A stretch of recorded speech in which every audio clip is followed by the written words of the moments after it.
चलिए ठीक है, देखिए अब तो अपना एक ये लगभग अपना पहला वाला चैप्टर निपट गया फिजिक्स का। ठीक है, चलो अच्छा, अब देखना ज़रा, कुछ चीज़ें पहले से पढ़ी हैं, कुछ चीज़ें नहीं आएंगी। ठीक है, ज़्यादा कन्फ्यूज़न में नहीं रखना है खुद को। कैसा काइनेटिक्स टाइप से कुछ आपको देखने के लिए मिलेगा आपके सिलेबस में। एक तरीके से आप कह लीजिएगा गतिकी। ठीक है, कुछ नहीं है, वही मोशन वगैरह आपको पढ़ना है, एक्सेलरेशन पढ़ना है, न्यूटन के लॉज पढ़ने हैं और इसके बाद आपको बाकी चीज़ें पढ़नी है। बस थोड़ा सा लेवल का अपग्रेडेशन हो जाएगा, लेवल थोड़ा सा ऊपर उठ जाएगा आपका। अभी इसको पढ़ते टाइम पे थोड़ा सा ध्यान देंगे सभी। ठीक है कुछ नहीं, खेल वही है पुराना, बस थोड़ा सा एडवांस में आपको पढ़ना है। ठीक है, थोड़ा सा आगे पढ़ना होगा। चलिए स्टार्ट करेंगे। सबसे पहले आपके जो सिलेबस के अंदर लिखा है वहाँ लिखा है फ्रेम ऑफ रेफरेंस। ठीक है, क्या लिखा है? फ्रेम ऑफ रेफरेंस जो है वो आपके सिलेबस में लिखा है। निर्देश तंत्र उसे कहा जाता है हिंदी में। ठीक है, हाँ, उससे भी पहले कि हम निर्देश तंत्र वगैरह को पढ़ें, हम थोड़ा सा चीज़ों के बारे में समझ लेते हैं। सबसे पहले हम देखेंगे क्या होता है मोशन और क्या होता है रेस्ट। मोशन का मतलब होता है गति। कैसे हम कहेंगे कि कोई चीज़ गति में है और कैसे हम कहेंगे कि कोई वस्तु विरामावस्था में है, विराम है। A body is in rest और in motion, what should be the identification mark. ठीक है, कैसे हम पता करेंगे कि कोई वस्तु गतिशील है या कोई वस्तु रुकी हुई है। तो देखिए, गति या विराम ये दोनों टाइम के फंक्शन हैं, समझ रहे हैं? समय के सापेक्ष हम अध्ययन करते हैं कि कोई भी चीज़ गति में है या फिर नहीं है। कैसे? ध्यान से सुनिएगा। अगर कोई वस्तु गति में है तो वो समय के सापेक्ष अपनी स्थिति में परिवर्तन करेगी। A body which is in motion will change their position with respect to time.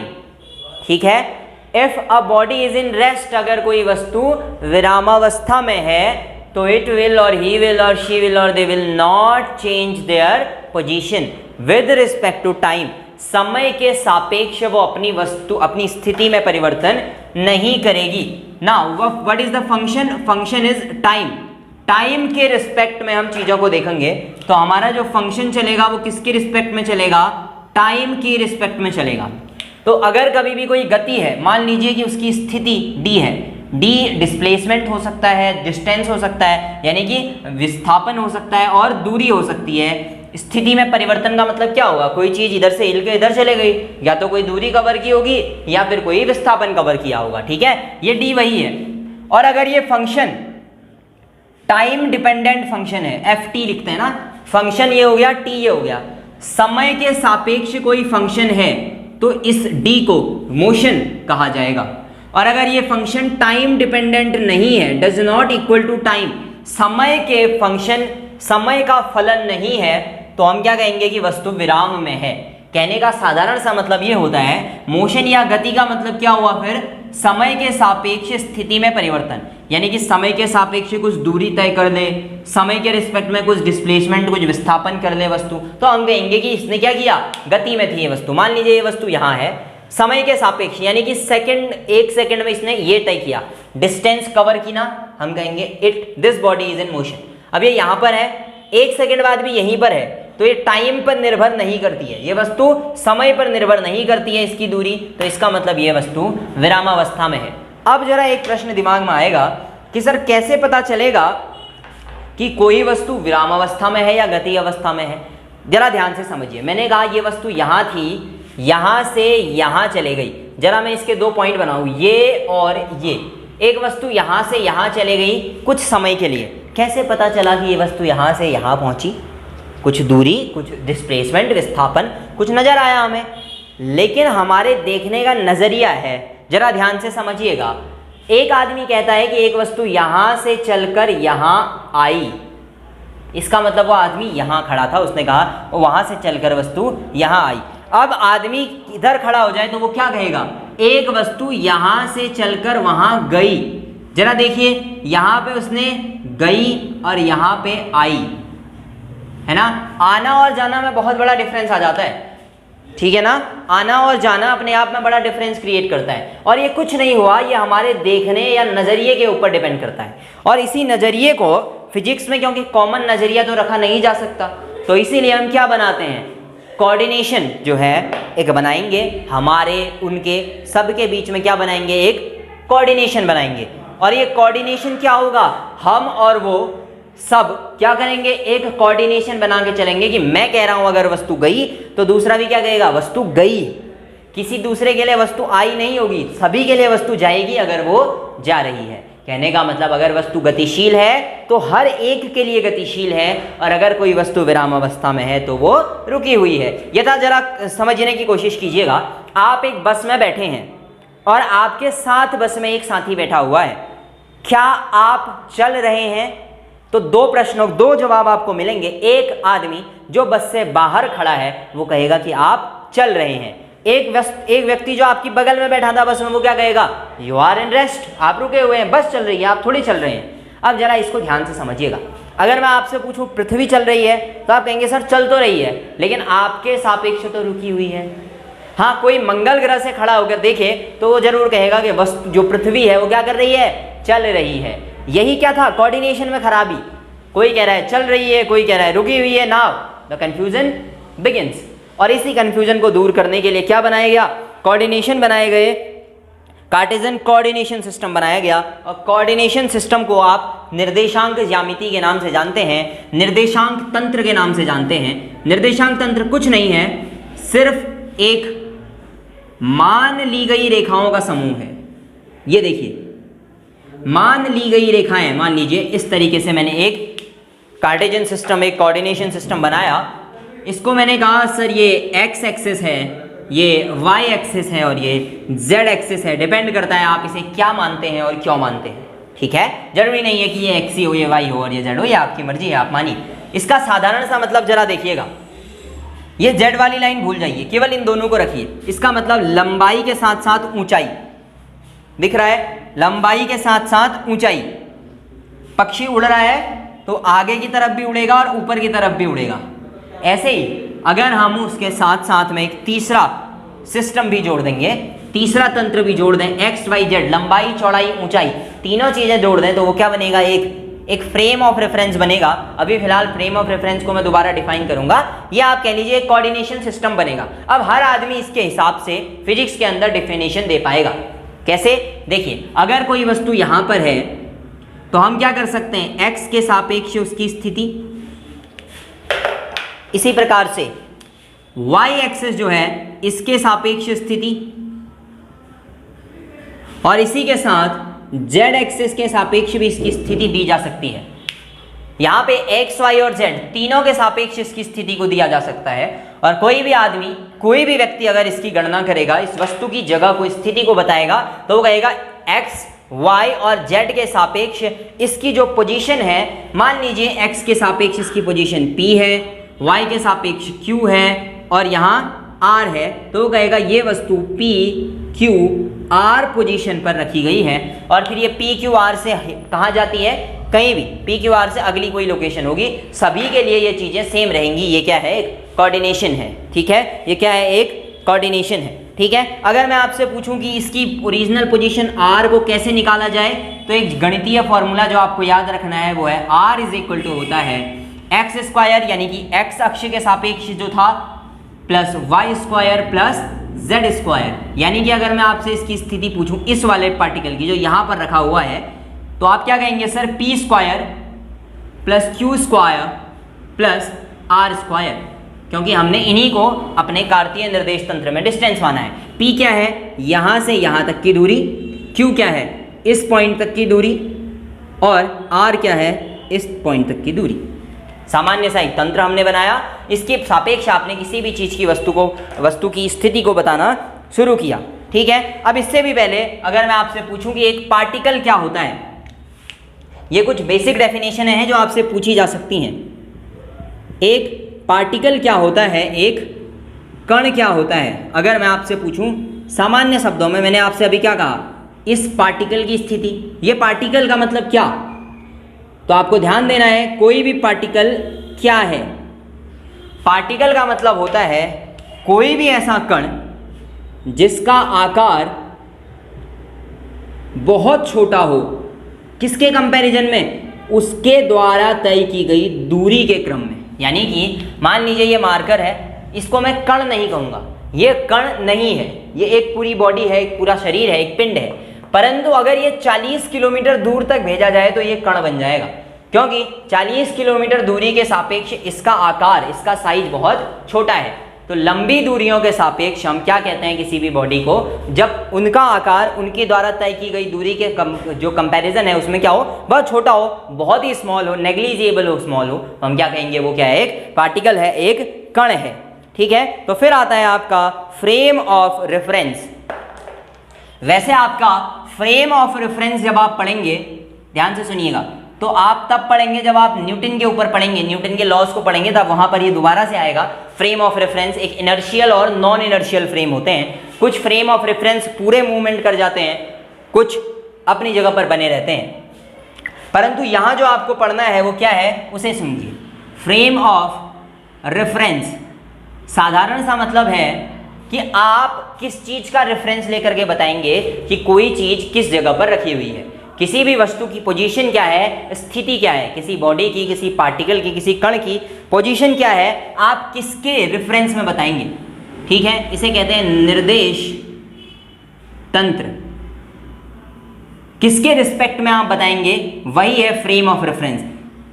यानी कि फ्रेम ऑफ रेफरेंस एक ऐसा तंत्र है, एक ऐसा सिस्टम है जिसके द्वारा आप किसी वस्तु, किसी कण की स्थिति के बारे में, किसी उसकी गति के बारे में, यानी कि उसमें होने वाले मोशन के बारे में, या अन्य भौतिक परिघटनाओं के बारे में क्या कर सकते हैं, जो बाकी फिजिकल हैपनिंग्स होंगी उनके बारे में आप डेफिनेशन दे पाएंगे, वो होगा आपका फ्रेम ऑफ रेफरेंस। आप एक चीज़ थोड़ा सा आप यहाँ पे ध्यान देंगे, किसी एक फ्रेम ऑफ रेफरेंस में क्या क्या होना चाहिए, एक्स, वाई और जेड एक्सेस तो होने ही चाहिए, that is X comma Y comma Z, यानी कि लंबाई, चौड़ाई, ऊंचाई जैसी कुछ 3 मानक होंगे 3D, और इसके अलावा समय भी होगा। एक निर्देश तंत्र यानी कि एक फ्रेम ऑफ रेफरेंस में 3 कार्तीय तलों, यानी कि एक्स, वाई और जेड, ये कार्तीय एक्सेस हैं, ठीक है, जर्नल एक्सेस हैं ये, इनके सापेक्ष, इनके साथ साथ में एक क्या भी होना चाहिए, समय का सिस्टम, एक समय जो है वो भी होना चाहिए। इसके बारे में आप ध्यान देंगे। और ये जो है फ्रेम ऑफ रेफरेंस, ये 2 प्रकार के होते हैं, ये आप यहाँ पर याद रखेंगे। एक होता है जड़त्वीय, एक होता है जड़त्वीय frame of reference, inertial frame of reference, एक होता है अजड़त्वीय यानी कि non inertial frame of reference. यहां पर इतना याद रखिएगा, जब फ्रेम ऑफ रेफरेंस स्वयं ही स्थितिक हो, स्वयं ही रुक जाए या पूरा रुक जाए, पूरे या पूरे तंत्र की बात करें, ये पूरा का पूरा सिस्टम रुके, उस समय पे वो जड़त्वीय होगा, मूव करने लगे या हिल रहा है या अपने न्यूटन के लॉज को फॉलो नहीं कर रहा। सामान्य सी चीज ऐसे समझ लीजिए, सामान्य सी चीज, अगर कोई सिस्टम जड़त्वीय है तो इसका मतलब है कि वो लॉ ऑफ न्यूटन को फॉलो करेगा, और अजड़त्वीय है तो फॉलो नहीं करेगा। इतने से आप इसकी डेफिनेशन को समझ लीजिएगा। चलिए, अब मैं थोड़ा सा आपसे कुछ क्वेश्चंस पूछूंगा, पहले ये उतारिए, उसके बाद फिर आगे बढ़ेंगे। फटाफट से उतारिए। चलिए ठीक है, अब जरा ध्यान से देखिएगा। अब मैं आपसे कुछ क्वेश्चंस पूछूंगा, वो आपको बताना है। कैसे बताना है, जो प्रश्न होंगे वो होंगे आपसे कि which one of the following is one dimensional motion, एक विमीय गति कौन सी है, द्विविमीय गति कौन सी है, और 3 डायमेंशनल 1D 2D और 3D गतियों के बारे में मैं उदाहरण दूंगा, आप बताएंगे वो 1D है, 2D है या 3D है। 1D का मतलब, 1 डायमेंशन का मतलब केवल एक ही लाइन में चलेगी, सीधे सीधे, या तो केवल लंबाई होगी, या केवल ऊंचाई होगी, या केवल चौड़ाई होगी। 2D का मतलब लंबाई और चौड़ाई एक साथ या 2 एक्सिस में एक साथ चलेगी, ऐसे। 1D ऐसे, 2D ऐसे और 3D ऐसे बाहर की तरफ। 3D जो होगी वो स्पेस में देखी जाएगी, यानी कि लंबाई, चौड़ाई, ऊंचाई तीनों चीजें उसकी होंगी स्पेस के सापेक्ष। चलिए क्वेश्चन लिखते जाइएगा, उनके आगे अपनी अपनी कॉपी में सभी लिखेंगे, it is a 1D 2D और 3D, जो भी है वो उसके आगे आप लिखेंगे। लिखते जाइए। पहला लिखिए train train, motion of train, रेलगाड़ी, ट्रेन, ट्रेन, पर्सन, रेलगाड़ी, person walking in straight path, सीधे रास्ते पर चलता एक व्यक्ति, person walking in straight path, सीधे रास्ते पर चलता एक व्यक्ति। अगला लिखिए, सर्कुलर मोशन, वृत्तीय गति, सर्कुलर मोशन, वृत्तीय गति। फिर लिखिए प्रोजेक्टाइल मोशन, प्रोजेक्टाइल मोशन, प्रक्षेप्य गति, प्रोजेक्टाइल मोशन या प्रक्षेप्य गति, प्रोजेक्टाइल मोशन या प्रक्षेप्य गति। एक और लिखिए,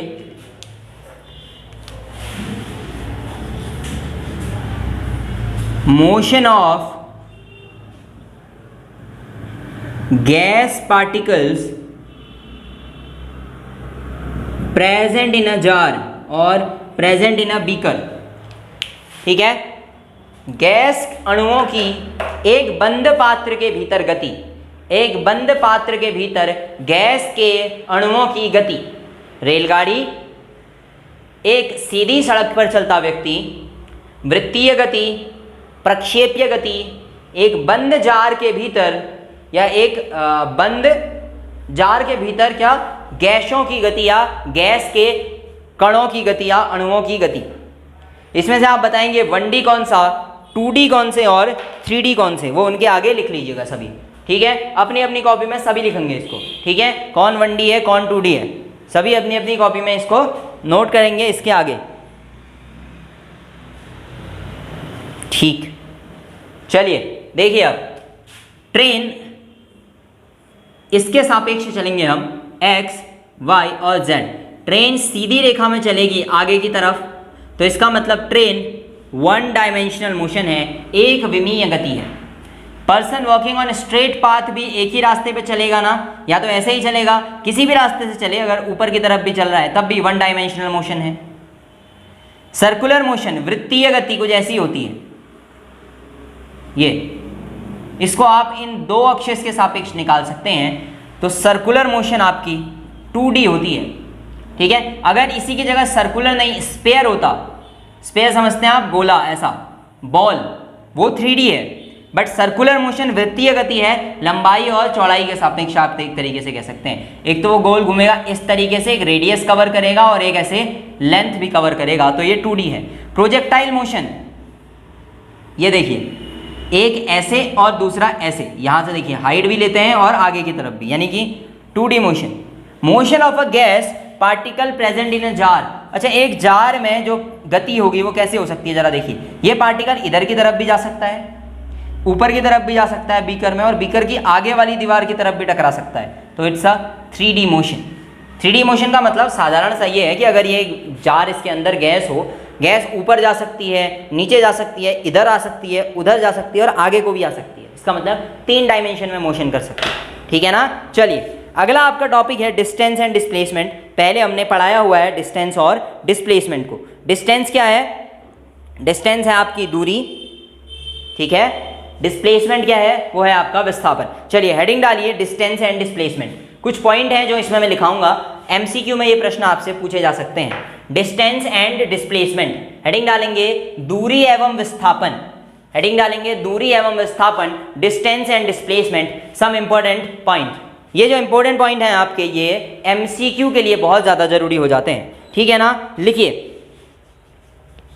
चलिए लिखिए, लिखेंगे सभी।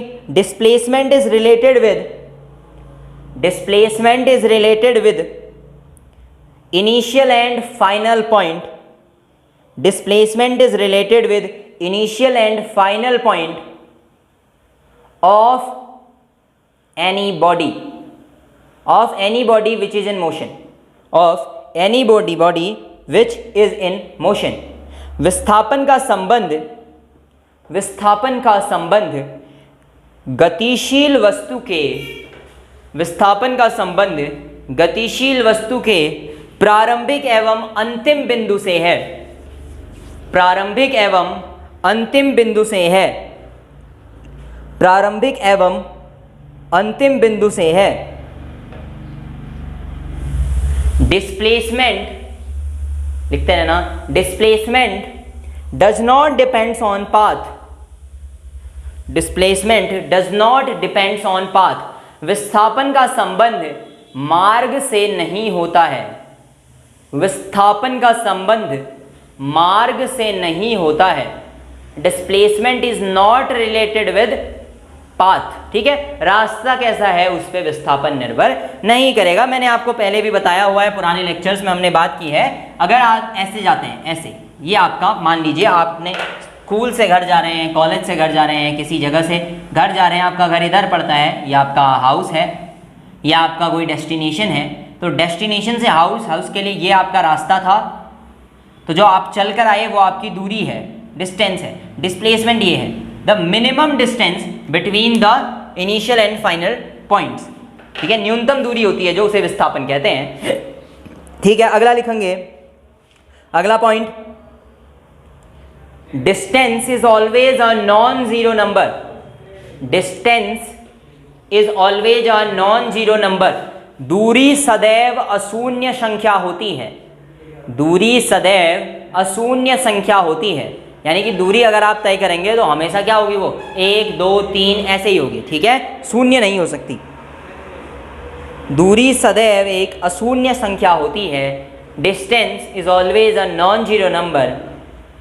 On the other hand, on the other hand, on the other hand displacement can be, on the other hand displacement can be positive, negative और zero, positive, negative और zero। जबकि विस्थापन धनात्मक, ऋणात्मक व शून्य हो सकता है। जबकि विस्थापन धनात्मक, ऋणात्मक व शून्य हो सकता है। जबकि विस्थापन धनात्मक, ऋणात्मक व शून्य हो सकता है। एक और चीज़ आप ध्यान देंगे, अगर कभी भी आपको दो चीज़ें मिलें, दूरी और विस्थापन, तो एक कॉमन फिनोमिना आपको याद रखना है कि दूरी बट्टा विस्थापन अनुपात, the ratio between distance and displacement. क्या? The ratio between distance and displacement. दूरी और विस्थापन का अनुपात, दूरी और विस्थापन के बीच का अनुपात सदैव 1 के बराबर या 1 से बड़ा होता है। The ratio between distance and displacement is always greater और इक्वल टू 1। इसको भी लिख लेंगे अगला पॉइंट। दूरी बट्टे विस्थापन क्या होता है? हमेशा 1 के बराबर या 1 से अधिक होता है। 1 के बराबर या 1 से अधिक होता है।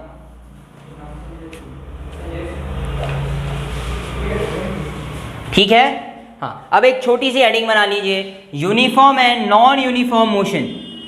एक समान एवं असमान गति, एक समान एवं असमान गति, एक समान एवं असमान गति। ठीक है, uniform and non uniform motion, uniform and non uniform motion. देखिए, जब कभी भी एक जैसे टाइम में एक जैसी दूरी ट्रेवल की जाए तो हम कहेंगे वो यूनिफॉर्म मोशन है। कैसे है जरा ध्यान से समझिएगा। मान लीजिए एक कार यहां से चलना शुरू करती है, देखिएगा, एक कार आपका चलना शुरू करती है यहां से और यहां तक चलती है। आप जरा ध्यान से देखिएगा, ये मैं इसको डिवाइड कर देता हूं 10 सेकंड के गैप में। ये हर 10-10 सेकंड की बात चल रही है और हर बार ये जो डिस्टेंस है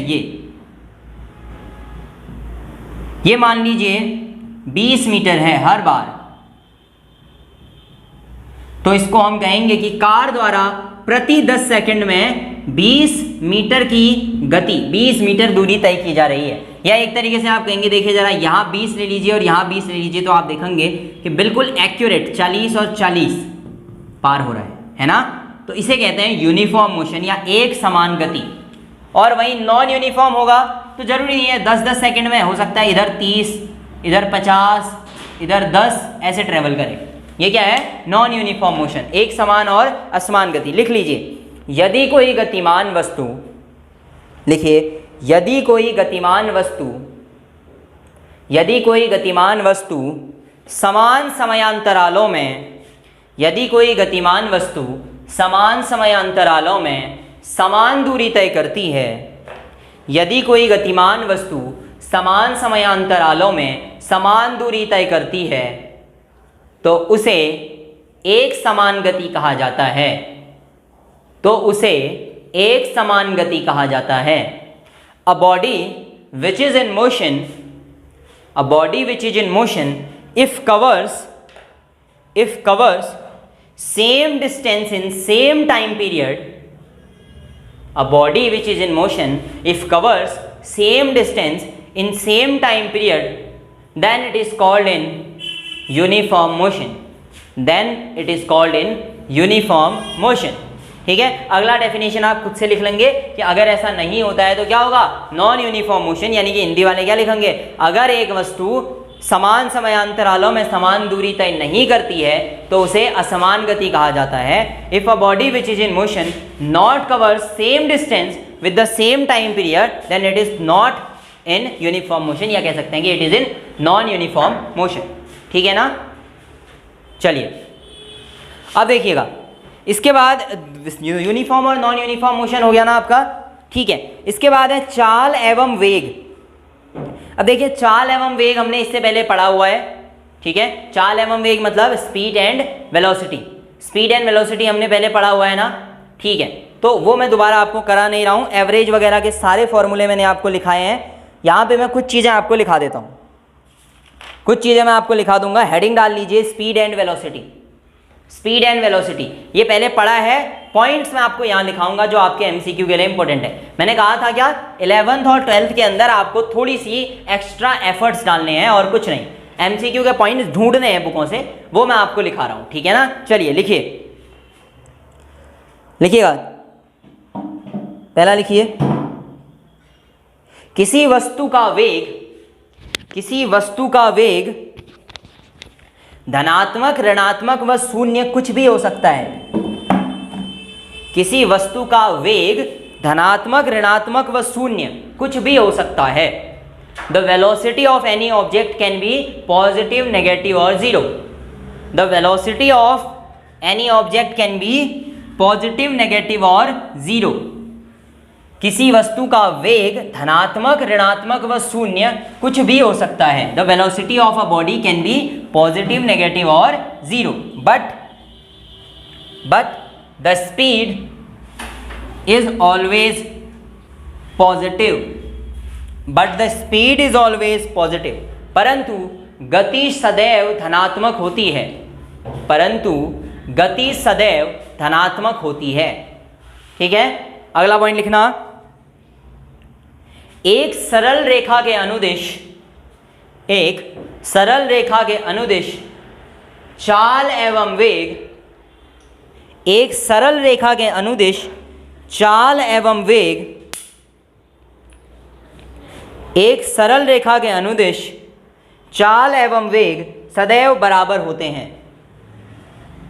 इन a linear motion, in a linear motion velocity and speed are always equal,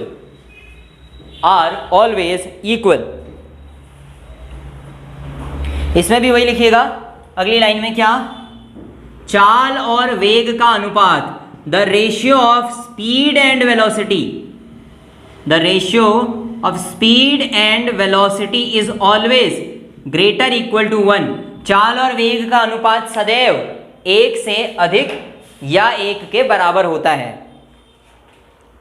ठीक है, चलिए फिर अगला पॉइंट बनाइए, समान त्वरण से गतिशील कण, समान त्वरण से गतिशील कण या कोई वस्तु भी आप कह सकते हैं, a body which having a uniform acceleration, a body which having uniform acceleration, समान त्वरण से गतिशील वस्तु हेतु v एवरेज, v एवरेज क्या, समान त्वरण से गतिशील वस्तु के लिए v average, a body with a constant भी कह सकते हैं आप, यूनिफॉर्म या कांस्टेंट एक्सेलरेशन, फिर अगली लाइन से लिखेंगे फॉर v एवरेज या v एवरेज, v एवरेज या इसको क्या लिख सकते हैं आप, औसत वेग, v एवरेज या औसत वेग बराबर v plus u upon t या u plus v upon two, कुछ भी लिख लीजिए इसको, ठीक है, u plus v upon two या v plus u upon two, ये दोनों वेक्टर क्वांटिटीज होंगी ऐसे। हाँ, v क्या होगा और u क्या होगा, u होगा इनिशियल वेलोसिटी, प्रारंभिक वेग, v क्या होगा फाइनल वेलोसिटी यानी कि अंतिम वेग। यदि कोई वस्तु एक समान त्वरण से चल रही है तो औसत वेग, एवरेज वेलोसिटी कैसे निकलेगी, इनिशियल और फाइनल को जोड़ दीजिए, ऐसे पूछा जाएगा। एक समान त्वरण से चलती वस्तु यदि 20 किलोमीटर प्रति घंटा की चाल से चलना शुरू करती है और इतने समय बाद उसकी चाल, उसका वेग 60 मीटर पर सेकेंड हो जाता है, तो उसका औसत वेग निकालिए, तो आप ऐसे निकालेंगे, ठीक है, तो ये कितना आ जाएगा 40 मीटर पर सेकेंड, ठीक है, 40 मीटर पर सेकेंड जो है वो स्पीड आ जाएगी, वेलोसिटी आ जाएगी, ठीक है, एवरेज वेलोसिटी। फिर लिखिए, फिर लिखिए, चलिए वो v1 t1 और v2 t2 का फॉर्मूला मैंने आपको लिखाया है, v1 t1 plus v2 t2 वाला फॉर्मूला एवरेज का, इससे पहले आपने पढ़ा हुआ है वो, ठीक है, तो उसको हम दोबारा नहीं करेंगे, ठीक है ना। क्या होता है, अगर t1 टाइम पे किसी के वेलोसिटी v1 हो तो v1 t1 और t2 टाइम पे v2 हो तो v2 t2 upon t1 plus t2 से भी हम क्या कर सकते हैं, v एवरेज निकाल सकते हैं। पहले 10 सेकंड में कोई वस्तु इतनी स्पीड से चली, अगले 10 में, अगले 20 में, अगले 30 में इतने से चली, तो एवरेज वेलोसिटी इस फॉर्मूले से निकल जाती है, v average is equal to v1 t1 plus v2 t2 upon t1 plus t2 से निकल जाती है। लिखिएगा, अगला पॉइंट बनाइए, velocity is a vector quantity and speed is scalar quantity. Velocity is vector quantity and speed is scalar quantity. वेग एक सदिश राशि है, वेग एक सदिश राशि है जबकि गति अदिश राशि है। वेग एक सदिश राशि है जबकि गति एक अदिश राशि है, जबकि गति एक अदिश राशि है। फिर लिखिएगा, वेग तथा गति की विमा एवं मात्रक समान होते हैं, विमा एवं मात्रक समान होते हैं। The dimension and unit of velocity and speed is same, velocity and speed is same, ठीक है। क्या होते हैं, मीटर पर सेकेंड, और डायमेंशन फॉर्मूला क्या होता है, LT-1, ठीक है, दोनों के लिए मीटर पर सेकेंड और LT-1, ठीक है ना।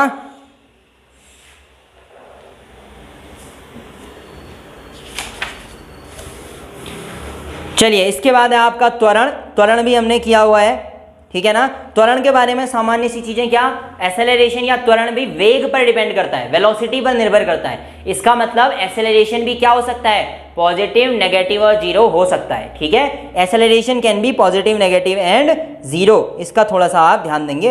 एसेलरेशन में भी एवरेज निकालना हो, एसेलरेशन एवरेज हो तो v एवरेज अपॉन t करके निकाला जा सकता है। कॉमनली भी क्या होता है एसेलरेशन, त्वरण क्या, वेग परिवर्तन की दर बट्टे समय, या डेल्टा वी अपॉन टी या delta we upon delta T करके भी इसको निकाला, ये हो जाएगा। इसके बाद जो ग्राफिकल रिप्रेजेंटेशन है वो आपके उसमें दिया नहीं गया है, ठीक है, ग्राफिकल रिप्रेजेंटेशन दिया नहीं गया है, परंतु इसके बारे में थोड़े बहुत पॉइंट्स मैं आपको बता दूंगा जो कि इससे रिलेटेड आपसे पूछे जा सकते हैं, ठीक है ना। चलिए अब कुछ ग्राफिकल रिप्रेजेंटेशन की तरफ चलेंगे, ठीक है।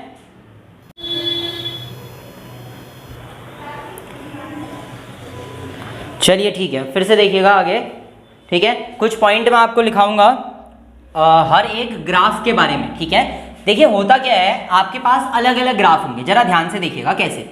एक बार मैं छोटा सा आपको रिप्रेजेंटेशन दिखा दूंगा, उसके बाद पॉइंट लिखेंगे, ज्यादा फोकस इस पे नहीं करेंगे। देखिए कैसे, वेलोसिटी टाइम वेग समय ग्राफ, वेलोसिटी टाइम ग्राफ कैसे, ये आपका समय, ये आपकी वेलोसिटी, वेलोसिटी टाइम ग्राफ ऐसा बनेगा। फिर क्या क्या बन सकता है जरा देखना, एक्सेलरेशन टाइम ग्राफ, त्वरण व समय के बीच का ग्राफ, ठीक है, velocity time graph, acceleration time graph, समझ रहे हैं, वेग समय ग्राफ, त्वरण समय ग्राफ, ऐसे ही क्या हो सकता है, स्पीड के लिए भी बना सकते हैं आप, स्पीड एंड टाइम ग्राफ। हालांकि ये जो स्पीड टाइम ग्राफ बनेगा इसमें आपकी डायरेक्शन मैटर नहीं करेगी, है ना, ठीक है, वेलोसिटी हो सकता है, एक्सेलरेशन हो सकता है, स्पीड हो सकता है, इसके अलावा बहुत सारे ग्राफ आपको देखने के लिए मिल सकते हैं। जैसे एक सामान्य सा वेलोसिटी टाइम ग्राफ में मैं अगर ऐसे लाइन खींच दूं, देखिए जरा, देखिए क्या वेलोसिटी चेंज हो रही है समय के साथ, नहीं, वेग क्या है, स्थिर है, वेग क्या है, स्थिर है, समझ रहे हैं। ये देखिए, increasing velocity with respect to time, decreasing velocity, ऐसे बनेगा ग्राफ।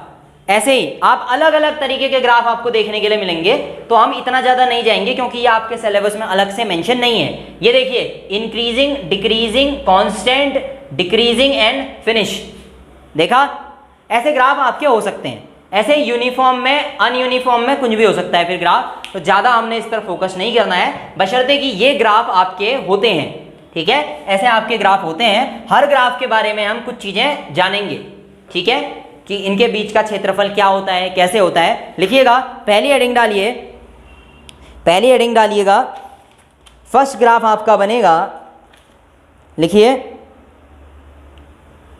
डिस्प्लेसमेंट टाइम ग्राफ, विस्थापन समय वक्र, विस्थापन समय वक्र, displacement time graph, displacement time graph, displacement time graph.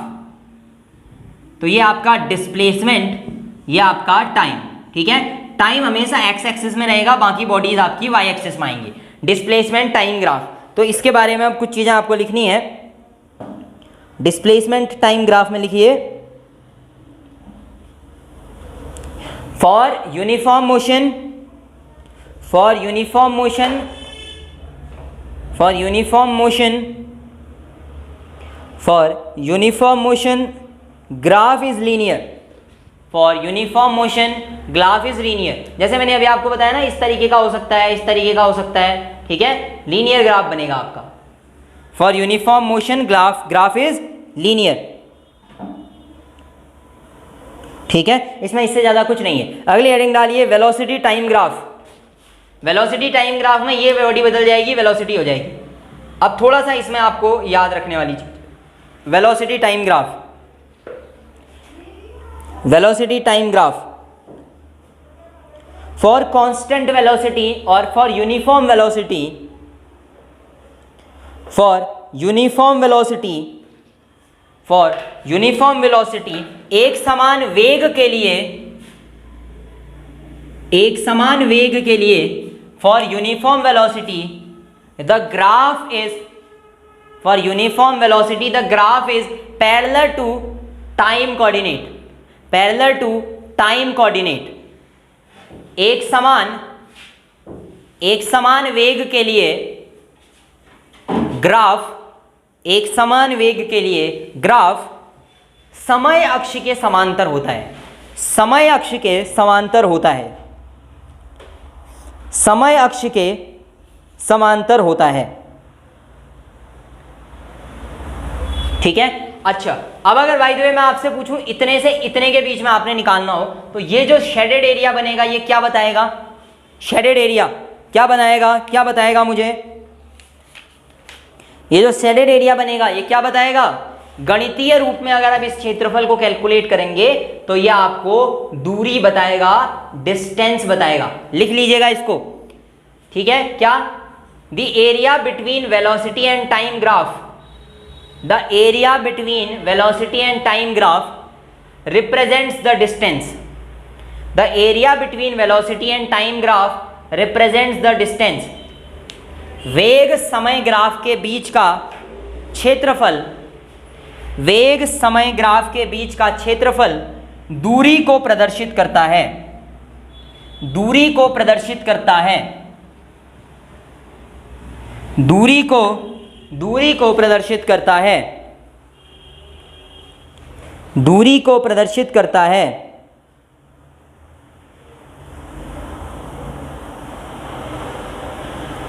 दूरी को प्रदर्शित करता है। ठीक है, चलिए एक और लिख लीजिए, एक्सेलरेशन टाइम ग्राफ या टाइम एक्सेलरेशन ग्राफ। वैसे इसमें टाइम पहले लिखना चाहिए था आपको, क्योंकि वो एक्स एक्सिस में आएगा ना, बट ठीक है, वेग समय ग्राफ भी लिखा जाता है तो कोई ऐसी बड़ी समस्या नहीं है। एक्स एक्सिस वाई एक्सिस के रूप में लिखा जा सकता है, जैसे टाइम एक्सेलरेशन ग्राफ। ठीक है, क्या लिखेंगे इसको? समय त्वरण वक्र या समय त्वरण ग्राफ, समय त्वरण ग्राफ। इसमें भी लिख लीजिए, इसमें लिख लीजिए the area between acceleration and time curve, the area between acceleration and time curve. जैसे मान लीजिए ये आपका ग्राफ है, ये एक्सेलरेशन, ये टाइम, ये एक्सेलरेशन खींच दिया आपने यूनिफॉर्म में, इसके बीच का ये क्षेत्रफल क्या रिप्रेजेंट करेगा? ये आपका चेंज इन वेलोसिटी को रिप्रेजेंट करेगा, वेग में परिवर्तन को रिप्रेजेंट करेगा। ठीक है, the area between acceleration time graph represents the change in velocity, represents the change in velocity. लिखेंगे समय त्वरण ग्राफ में बीच का क्षेत्रफल, समय त्वरण ग्राफ में, समय त्वरण ग्राफ में बीच का क्षेत्रफल, समय त्वरण ग्राफ में बीच का क्षेत्रफल वेग में परिवर्तन को प्रदर्शित करता है, वेग में परिवर्तन को प्रदर्शित करता है। ठीक है ना। इसके बाद आपके न्यूटन के लॉ आते हैं, जरा ध्यान से समझिए। न्यूटन के लॉ पहले पढ़े हैं? नहीं पढ़ेंगे। क्या होते हैं? S is equal to u t plus half a t square, v is equal to u plus a t और v square is equal to u square plus 2as। ठीक है, ज़्यादा नहीं पढ़ना है इसके अंदर। हाँ, एक चीज़ और लिखिए जरा, stopping distance of vehicles, heading डालिए इसको, स्टॉपिंग डिस्टेंस ऑफ व्हीकल्स, वाहनों की अवरोधन दूरी, वाहनों की अवरोधन दूरी, stopping distance, stopping distance of vehicles या वाहनों की अवरोधन दूरी, वाहनों की अवरोधन दूरी। अब जरा ध्यान से समझिए ये क्या होती है। गाड़ी चल रही थी, अब जब गाड़ी चली तो आपने एक चीज सुनी होगी ना, मान लीजिए आपकी गाड़ी चल रही है, आपने सुना होगा इनिशियल वेलोसिटी,